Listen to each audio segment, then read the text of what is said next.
First, they're really small. Charlottesville in August 2017, yeah, that attracted all of about 600 people, and that's on the high end of estimates. And that infamous torch rally on the evening of August 11th, there were maybe 100 tiki torch carriers. Really? You think it's really small? Okay. Well, we can take a look at your video ratings. Also, you can look at this ABC poll showing that 10% of the people they surveyed support this thing called the alt-right. So that's like, what, 34 million people?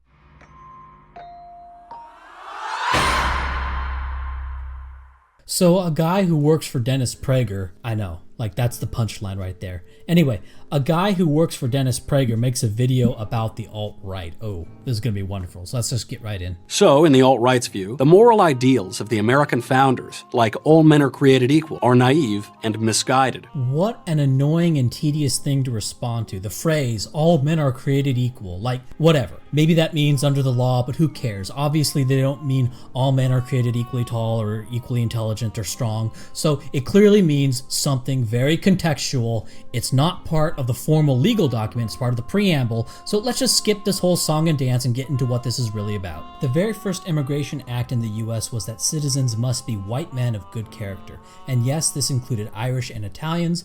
White back then meant the same thing as it does today. As recently as 1923, the United States retroactively revoked the citizenship of some 20,000 Indian Americans after the courts ruled they were not white. Before 1776, 8 of the 13 original colonies had laws prohibiting whites intermarrying with blacks or Amerindians. And the founding fathers, the people who wrote the Constitution, clearly supported these laws, or at least didn't do anything to stop it. So yes, anti-race mixing laws are constitutional. The Supreme Courts just went rogue 180 years later. Here are some interesting quotes from Thomas Jefferson on this. Quote, "The improvement of the blacks in body and mind, in the first instance of their mixture with the whites, has been observed by everyone, and proves that their inferiority is not the effect merely of their condition of life. We know that among the Romans, about the Augustan age especially, the condition of their slaves was much more deplorable than that of the blacks on the continent of America. Yet notwithstanding these and other discouraging circumstances among the Romans, their slaves were often their rarest artists. They excelled too in science, insomuch as to be usually employed as tutors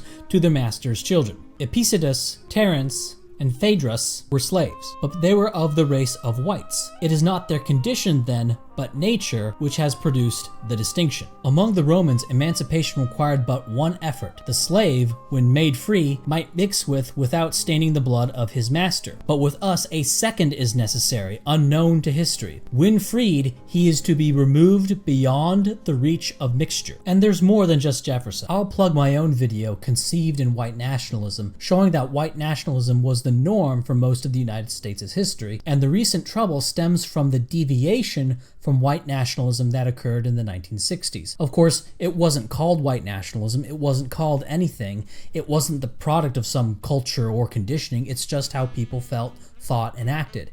It's just normal sentiment and thought. That's why it has to be suppressed today and why it will never go away. America's success, in their view, is a product of race and geography, or as the alt-right likes to put it, of blood and soil. No, what's actually happening here is you are doing this autistic thing where you separate people from ideas. The founders' ideas about how to manage a country, that is the blood and soil. The people and the values are enmeshed. Now, I go a little bit further and I say that this is mostly a result of direct and indirect genetic influences. But even if you think that genes don't exist and all these group differences in voting and political views are entirely cultural or whatever, well, you know, what you call conservatism right now, it's a kind of de facto white nationalism. We can look at the electoral results here and we can see that if you want to be competitive electorally, you need whites, and that's just a brute fact. Also, only white people consistently support small government and free speech. If you want small government, by whatever these people mean when they say that, you need whites. And you can imagine that one day you'll get the Hispanics on your side, and that's nice. You've been saying that since Reagan's amnesty turned California into a Democrat state, but until then, you have to realize that it's whites who support you, and you should do everything you can to limit the voting power of non-whites and increase the voting power of whites.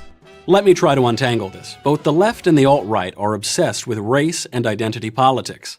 the belief that a person's value is linked to their racial heritage. The left wants special status for racial and ethnic minorities. The alt-right wants special status for the racial and ethnic majority. Okay, I'm going to make this so simple that even a Prager tard can understand this. You have two countries, country A and country B. Country A says blood and soil. Country B says values. So people from country A move to country B. Why? Because country B doesn't care about blood and soil, they care about values, so anybody can come in. So now the people from country A have 100% control of country A plus 20% control of country B, reducing the ability of the people in country B to enforce their values. And so the people who say blood and soil, they get more blood and soil and more expression of their values because they have complete control of where they came from and partial control of the places they go to.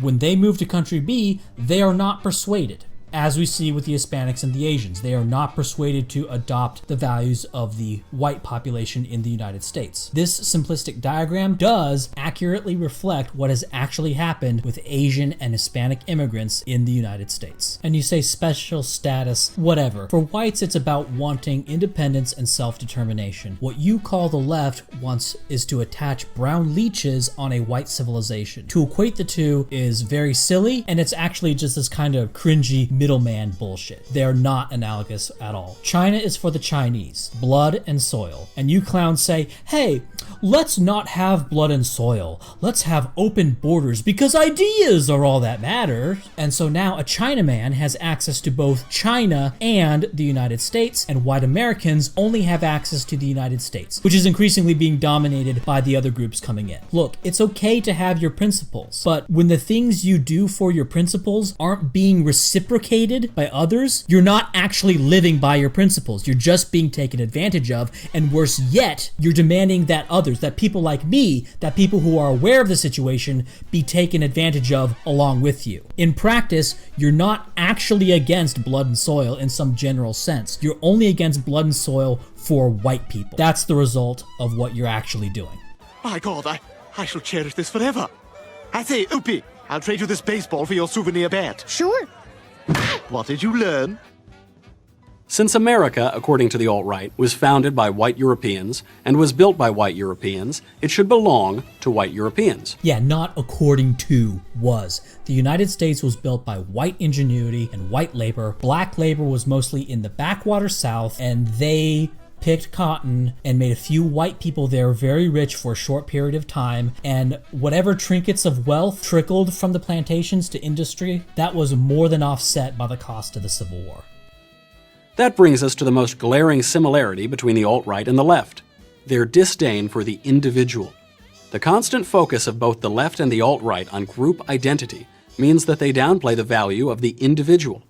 This stands in stark opposition to the fundamental American value, which conservatives have long championed, that places the individual, not the collective, at the center of society. Okay, everyone values the individual, and individuals want to live in nice societies. I, as an individual, want to live in an all-white country as the founders intended. Forcing me to be ruled by blacks and Arabs and tacos won't enhance my individualism, and it won't do anything for whatever your conservative values are supposed to be. These people you call leftists, they would say that the individual cannot truly be autonomous if he is market dominated by others. So in a substantive, robust sense, to be autonomous as an individual, you need economic, legal protections and a living wage. That's what they'll say. And since these practices will reduce the competitive of your economy relative to other countries that don't do those things, you need to erect tariffs on countries that don't have worker protections, right? So it's really complicated, right? But they're going to say, therefore, individualism in a substantive way, and you're just for individualism in a very trivial,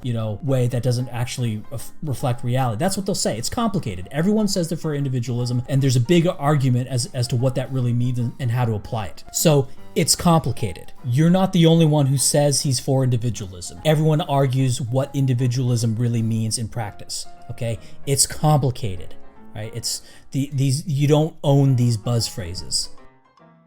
The pioneer spirit, entrepreneurial drive, the acceptance of personal responsibility.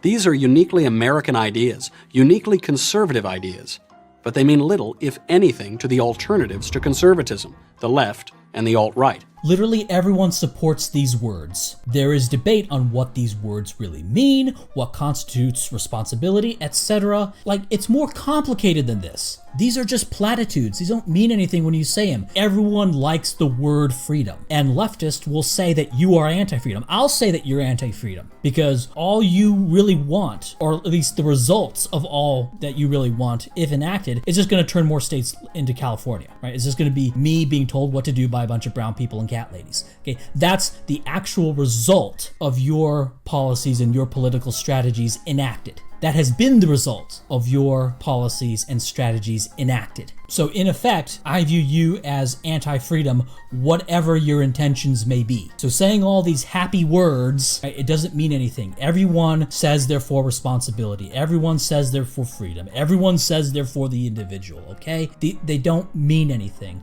The world is more complicated than this, all right? This isn't fucking Republican kindergarten class, all right? Another area of agreement between the alt-right and the left is that both ultimately reject God. The alt-right admires Christendom for uniting the European continent, but rejects Christianity for its offer of salvation to all people, irrespective of race. The movement's favorite philosopher, just like the Nazis of yesteryear, is Friedrich Nietzsche, who famously claimed God is dead. Spencer himself is an avowed atheist who, like leftists since Karl Marx, longs for a new ideology as robust and binding as Christianity to replace traditional religion. Yeah, no, I mean, there's no official position paper for the alt-right because the alt-right isn't actually a political party. But look, they're going to be less religious than Prager-tards, but they're more religious than the left, okay? There's no real position on Christianity. There's no alt-right stance on Christianity. There's no discussion about who gets into heaven, like this idea that the alt-right is against Christianity because Christianity says brown people can get it. Like that's like literally doesn't happen. I'm an atheist. It's not a big deal to me unless you want to make it a big deal. If you want to imagine that some Arab Jew from 2,000 years ago knew all the secrets to the meaning of life, fine. But you shouldn't make such childishness central to that which you impose on others by the political process. Now, we shouldn't countersignal the Prager-tards too hard here because they are suing Google to try to force Google to abide by First Amendment protections. And this is like the most important thing. Okay, Trump doesn't understand this because he's an old man, and Dennis Prager probably wouldn't understand this if he didn't do the Prager University thing. So there may actually be something good that comes from the Prager University thing, that it may actually get Google off our asses. And it's good. It's good that the Prager-tards aren't being libertarian autists about this. They're not saying, well, you could just form your own social network if you don't like it. No, they understand the reality of natural monopolies and network effects. But a lot of the things that the Prager-tards say about the left and the alt-right have in common is really just stupid shit that they do that normal people don't. For example, this radical separation of people from beliefs, that's a kind of tactical autism that only libertarians and autiste conservatives do, right? It's something stupid that you do, it's something unique to you. Yeah, sure, everyone else is going to be similar in the sense that they don't do this, okay? And so the left and the alt-right are gonna have that in common, I guess. But no, that's a stupid way to look at it. You're just kind of dumb. Okay, you're just kind of uniquely dumb. Or like people who say Islam is a religion, not a race. No, Islam is kind of a race. There is kind of a race of Islam, right? These things aren't separate. Stop being a dipshit. Conservatism is also kind of a race. Yes, there's non-white conservatives, and you love parading them around wherever you can show them off. But really, conservatism is the implicit white ethno-religion, with conservative Christianity being part of this white ethno-religion, a certain kind of Christianity, right? That's different from the Christianity of Brazil. Or saying the founders weren't white nationalists when they clearly were. Yeah, sure, both the left and the alt-right point out that the founders wanted a white-only country. The left says, oh, that's terrible, we need to move away from the founders' intent. We say, no, the founders' intent is good, and this is a good thing about it. Now, you don't. You say, oh, they weren't white nationalists. Right? And that's just because you're stupid and wrong, and it's because you have a belief system that is trying to, on the one hand, be observant to like liberalism from the 1970s, like liberal pieties from the 1970s, while at the same time claim to be strict adherents to founders' intent. Well, no. The founders were white nationalists, so shit or get off the pot. What we know for sure is that conservatives don't know how to change the proportion of Hispanics that vote Republican. We've tried this thing where ideas are divorced from race. for 35 years now, since Reagan, and it's failed. It turned California blue. This isn't theory anymore. And the burden is on you to prove that you can and will make these brown people vote Republican. Blood and soil and ideas, these are enmeshed. They are. Whether it's genetic or otherwise, the brute fact is they are enmeshed. Your radical separation of the two, it's not self-evident. It's not some obvious thing that you do. It's something that you have to be ideologically conditioned to do to separate people from belief. Okay? It deviates from founders' intent, and you've been trying it for 35 years, and you're losing states because of it. We weren't here at the beginning of this when the GOP had this great new plan to win over brown people, so we're not attached to it in the bitter hope that it will work. We just see it now, all at once, as it is, as a complete failure, and that's why the alt-right tends to be younger than Prager tards. So if you want free speech and free markets, you need whites. That's just a fact. All right, this is not a debate point. We're not debating this. That's just a fact right now. If you focus on ideas to the exclusion of blood and soil, well, you're going to lose your blood, you're going to lose your soil, and you're going to lose your ideas. Okay, the Democrats are going to take over California. You're going to get nothing, which is precisely what is happening now. And this is why when someone says George Bush or Dennis Prager, it's a punchline. You don't even need a setup, because as soon as someone says Dennis Prager, right, they think of some holier-than-thou Reagan throwback telling us how people who disagree with him are against freedom and against responsibility, and that a magic Jew from 2,000 years ago has all the answers to the meaning of life.